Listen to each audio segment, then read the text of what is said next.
Hello అండి విజ్ఞాన్ గారు. సాధారణంగా సినిమాలు చూస్తున్నప్పుడు ఇప్పటి నుంచి కాదు, పాత సినిమాల నుంచి మనం చూసేటప్పుడు ఒక కామెడీ ట్రాక్ నడుస్తూ ఉంటుంది. చూడండి, రాజబాబు గారు, రమాప్రభు గారు ఉన్నప్పుడు వీళ్ళ పేర్లు కూడా అలానే ఉంటాయి. నేను మెన్షన్ చేయట్లేదు, బట్ డిఫరెంట్ డిఫరెంట్గా ఉంటూ ఉంటాయి. సాధారణంగా ఈ పాత సినిమాల నుంచి వచ్చిన భైరవ ద్వీపం, రెండు దెయ్యాలు ఉంటాయి చూడండి, వాటి పేర్లు ఏమి ఉంటాయి నాకు సరిగ్గా గుర్తురాట్లేదు, కానీ మ్యాజిక్ దెయ్యాలు. అవునవునవును. ఓకే, ఏదో ఉండేది. ఐడియా వచ్చిందా మీకు? నాకు sudden all of a sudden Suthivelu character, సిత్తువేలి క్యారెక్టర్తో ఇలా ఇలా ఇలా మాట్లాడుతూ ఉంటే మ్యాజిక్, అలా కొన్ని కొన్ని క్యారెక్టర్స్కి వింత వింత పేర్లు పెడుతూ ఉంటారు. దట్టు ఆ పేర్ల వల్లే ఆ క్యారెక్టర్ కూడా హైలైట్ అవుతుంటుంది. ఆ ఒక పేరు ఉంటుంది, వాళ్ళ నడక కూడా డిఫరెంట్గా ఉంటుంది. మనం అక్కడ ఆగిపోతాం. అదే కామెడీ వచ్చే డైలాగుల కన్నా కూడా కదా. ఇప్పుడు కన్నప్ప సినిమా ఆ జోనర్ నుంచి వస్తుంది. అలాంటప్పుడు దాంట్లో నేమ్స్ కూడా కాస్త డిఫరెంట్గానే ఉంటాయి. ఇందులో కామెడీ ట్రాక్లకి ఒక రెండు క్యారెక్టర్లకి పిలక గిలక అని పెట్టారంట. యాక్చువల్ వినడానికైతే చాలా బాగుంది, ఆ సినిమాలు చూస్తే అర్థమవుతుంది. బట్ ఇప్పుడు బ్రాహ్మణ సంఘాలు ఆ పేర్లకి సంబంధించి కాస్త అభ్యంతరాలు వ్యక్తం చేస్తున్నాయి. కన్నప్ప సినిమాకి మళ్ళీ ఇంకొకటి వచ్చి పడింది, ఏందో అది. కన్నప్ప రిలీజ్కి సిద్ధంగా ఉంది కాబట్టి రోజుకి ఏదో ఒకటి రావడం ఆనవాయితీగా మారింది. ఈ మధ్య అన్నీ అలాగే అన్నీ జరుగుతుంది. అంతేలే, రిలీజ్ వరకు ఇంకా ఇంకా ఇంకా ఇంకా వస్తాయి. ఇది ఒక్కటే కాదు, ఆగదు, ఇంకా వస్తాయి. నవ్ వాట్ హ్యాపెండ్, పిలక గిలక అనే క్యారెక్టర్స్ పరిచయం చేశారు. దాన్ని చూసి బ్రాహ్మణ సంఘాలు మండిపడ్డాయి. పిలక అనే అంశాన్ని మా మనోభావాలు దెబ్బతిన్నాయి, మీరు అంతగా మమ్మల్ని ఎగతాళి చేస్తున్నారు. ఆ బ్రాహ్మణ వాళ్ళని సంఘాలని ఎగతాళి చేయడం మోహన్ బాబుకి ఎప్పటి నుంచో అలవాటు, కావాలనే పెట్టారు. అప్పట్లో కూడా ఒక ఇష్యూ ఏదో నడిచింది కదా, బోల్ నడిచాయమ్మా, ఎందుకో మరి మనోభావాలు దెబ్బతిన్నందుకు. సరే, నవ్ వాట్ హ్యాపెండ్, సి పిలక అనేది ఒక ఇంటి పేరు కూడా తెలుసా? అవును, తెలుసు నాకు. గిలక అనేది కూడా ఒక ఇంటి పేరు తెలుసా? అది తెలియదు. ఉంది. గిలక నీకు ఇంటి పేర్లు తెలియాలంటే మనకి ఫేస్బుక్ గుడ్ ఎగ్జాంపుల్. నువ్వు PILAKA అని కొట్టావనుకో, పిలక వెంకటేశ్వరరావు, పిలక సావిత్రి, పిలక అది, పిలక మహేష్, పిలక అని 10 మంది వస్తారు. గిలక అని కొట్టావనుకో, దానికి కూడా కొంతమంది వస్తారు.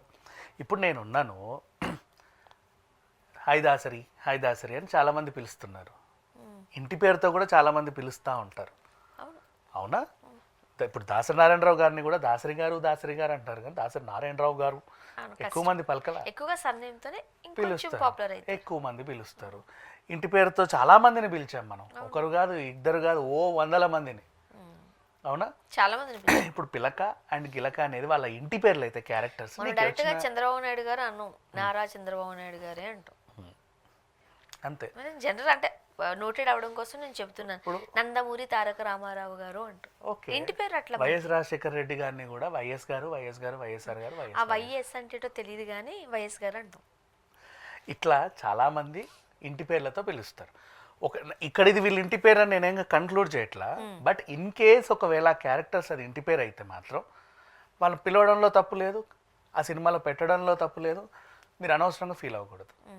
నవ్వు ఇప్పుడు కామెడీ గురించి మాట్లాడుకుందాం. కార్టూన్స్ ఎప్పటి నుంచో సినిమాల్లో, బయట పేపర్లలో, న్యూస్ పేపర్లలో కార్టూన్స్, దాంట్లో బోలెడన్ని కార్టూన్లు. బాపు గారు అయితే మొత్తము బ్రాహ్మణుల మీద ఇన్ని కార్టూన్లు గీసాడు. అవి జోకు అంతే, హాస్యంగా తీసుకోండి, నవ్వు పండించడానికే కానీ ఎగతాళి చేయడానికి కాదు. ఒక క్యారెక్టర్ మనం ఏదైనా బొమ్మ వేసేటప్పుడు కేసీఆర్ గారు అంటే ఎలా గుర్తుపడతాం మనం? బొమ్మలు ఆయన ముక్కిలా గీస్తారు, అప్పుడే ఆయన కేసీఆర్ గారు తెలుస్తారు, ఎందుకంటే నేమ్ మెన్షన్ చేయరు అక్కడ. లేదు, సరదాగే. చంద్రబాబు నాయుడు గారు అంటే కొంచెం గెడ్డ వేస్తారు, ఆ గెడ్డం చూసి మనది చంద్రబాబు నాయుడు గారు అని అనుకుంటాం. పంచకట్లాకి ఏదో వేస్తుంది రాజశేఖర రెడ్డి గారు అని అనుకునేవాళ్ళం. చేపకెత్తితే జగన్ గారు, అడ్రస్ మోడీ గారు, అంతే. స్పెట్స్ వాళ్ళు కూడా అలాగే తీసుకుంటారు. అవును. సో హాస్యం అనేది ఎప్పటి నుంచో హాస్యమే, ప్రతిదాన్ని హాస్యం, ఎగతాళి కాదు, అదొక్కటి గుర్తుపెట్టుకోండి. సెటైర్ వేయడం ఒక ఆర్ట్, సెటైర్ని తీసుకోవడం కూడా ఒక ఆర్ట్. సెటైర్ వేశారు అంటే హహ అనాలి తప్పితే అనకూడదు, నువ్వు ఫీల్ అవ్వకూడదు. ఇది హాస్యప్రియులకు బాగా తెలుసు. అండ్ మోహన్ బాబు గారి కామెడీ ఇప్పటిదా అమ్మాయి ఎప్పటిదో. నెక్స్ట్ ఒకప్పుడు శంకరాభరణం శంకర శాస్త్రి గారితో కూడా మోహన్ బాబు గారు, ఆయన స్ట్రిక్ట్ అగ్రహారం, ఈయనేమో నాన్ వెజ్ మనిషి కానీ అక్కడ ఆ కూతుర్ని ప్రేమించాలి, ఆయన కోసం నేను బ్రాహ్మణుని అబద్ధం ఆడతాడు, అవును అదొక సినిమా ఇంట్లో ఏంటి నీచుకంపు అని అంటే కామెడీ అలా వర్కౌట్ చేశారు, అంతేగాని బ్రాహ్మణుల్ని ఎగతాళి చేయడానికి. మరి అలా అనుకుంటే స్లాంగ్ తీసుకోరు. అదృష్టం జూనియర్ ఎన్టీఆర్ గారు గురుగారు అంటారు. స్లాంగ్ ని ఎన్ని సినిమాల్లో తీసాం, దువ్వాడ జగన్నాథం. అవును ఇకపోతే అప్పుల అప్పారావులో ఇవి Brahmanandam and iron leg Sastri comedy ఎంత బాగా వర్కౌట్ అవుతాయి. నెక్స్ట్ కాలు జ్యోతిష్యం చెప్పేవాడు, అది జ్యోతిష్యాన్ని ఎగతాళి చేయడం కాదు, అవును అదొక హాస్యం. నెక్స్ట్ అన్నమయ్యలో వాళ్ళ మంత్రాల్ని కామెడీ చేశారు, ఊహూ ఆహా అని. అవును అది కామెడీ పండించడమే కానీ మంత్రాలని మంత్రోచ్చారణని ఎగతాళి చేయడం కాదు. అర్థమైందా? హాస్యాన్ని హాస్యంగా తీసుకోండి. మరి ఇన్నాళ్ళు ఇలా తీసుకున్న మీరు, ఇన్ని సినిమాల్లో ఇలా తీసుకున్న మీరు, ఇన్ని సినిమాలకి మీ మనోభావాలు దెబ్బతినక కన్నప్పకే ఎందుకు దెబ్బతినింది? అదే చెప్తున్నాను. మోహన్ బాబు గారికి బ్రాహ్మణ సంఘాలకి ఎక్కడో చిన్న ఇబ్బంది ఉందేమో అనిపిస్తుంది. ఇంతకు ముందు కూడా ఏదో ఒక ఇష్యూ జరిగినట్టు గుర్తు రావట్లేదు. ఉందిలే పాతే, మళ్ళీ మనకి ఎందుకు తవ్వి తీయడం? ఇప్పుడు మనం మాట్లాడుకున్న అందరూ ఎతికి చూస్తారు. కానీ ఉంది అదే చెప్తున్నాను. అదే మీరు మరి ఇంతకుముందు ఒక క్వశ్చన్ వేసారు, ఇంతవరకు వాళ్ళ మనోభావాలు దెబ్బతిన్నది, ఇప్పుడు ఎందుకు దెబ్బతిన్నాయంటే మీరు నాకు నచ్చలేదు అనుకో, మీరు ఏదో మాట్లాడా నాకు నచ్చదు కదా. అంతే కదా. అదే ఇప్పుడు ఎప్పుడు పట్టుకుంటానా చూస్తాను ఏదో అంటారు. పిలక గిలక క్యారెక్టర్స్ రిలీజ్ అయింది ఇప్పుడు కాదు, 3-4 months back or 6 months back, I don't know. అప్పుడే రిలీజ్ చేశారు. కన్నప్పలో క్యారెక్టర్స్ ఎప్పుడైతే ఒక్కొక్కటి రివీల్ అయ్యాయో బిఫోర్ 6 months ఐ గెస్ అప్పుడు రిలీజ్ అయింది. మరి అప్పటి నుంచి ఇప్పటి వరకు దెబ్బతినని మనోభావం ఇప్పుడే ఎందుకు దెబ్బతినింది? కన్నప్పని ఇబ్బంది పెట్టడానికా? కానీ మీరు అలా అనుకుంటే అంటే సినిమా రిలీజ్ కి ముందే మీ మనోభావాలు దెబ్బతింటాయి కాదు. కొన్ని సినిమాల్లో బ్రాహ్మిన్స్ అంటే ఆ సామాజిక వర్గం సంబంధించిన క్యారెక్టరు అక్కడెక్కడ కాస్త నాన్ వెజ్ తిన్నట్టు కూడా చూపిస్తారు, కామెడీ కోసమే. మరి తింటున్నారు అని మనం ఎట్లా క్వశ్చన్ చేస్తాం? కేవలం కామెడీ కోసం బోలెడన్నీ చేస్తారు. హాస్యాన్ని హాస్యంగా చూడండి అంతే. అన్నమయ్యలోనూ కూడా ఉంది కదా హాస్యం, మీకు అప్పుడు కూడా ఎందుకు అనిపించలేదు చెప్పు? నువ్వు లేక నేను లేని సినిమాలో కూడా ఆ పదో పప్పు కూడా మీరు తినుంటే ప్రధాన అర్చకుడు పోస్ట్ నాకు వచ్చేది ఏం పప్పు అంటే గన్నేరు పప్పు. వాళ్ళిద్దరి మధ్యలో నడిచే కామెడీ. ఎన్నో సినిమాలు, ఎన్నో కొన్ని వందల వేల సినిమాలు.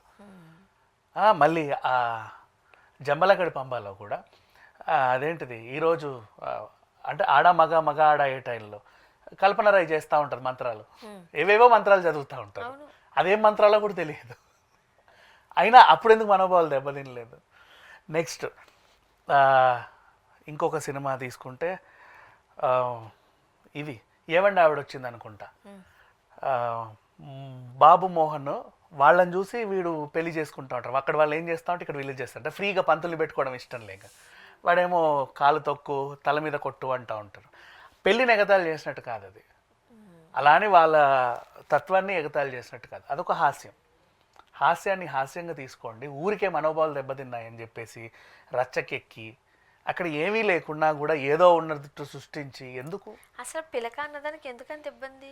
అది ఇంటి పేరు అయితే నేను అందుకే స్టార్టింగ్ ఒక దాకా తీసా. ఒకవేళ అది నిజంగా ఇంటి పేరుతో వచ్చిన కామెడీ అయితే నువ్వేం మాట్లాడతావు? నువ్వెవరు మాట్లాడడానికి?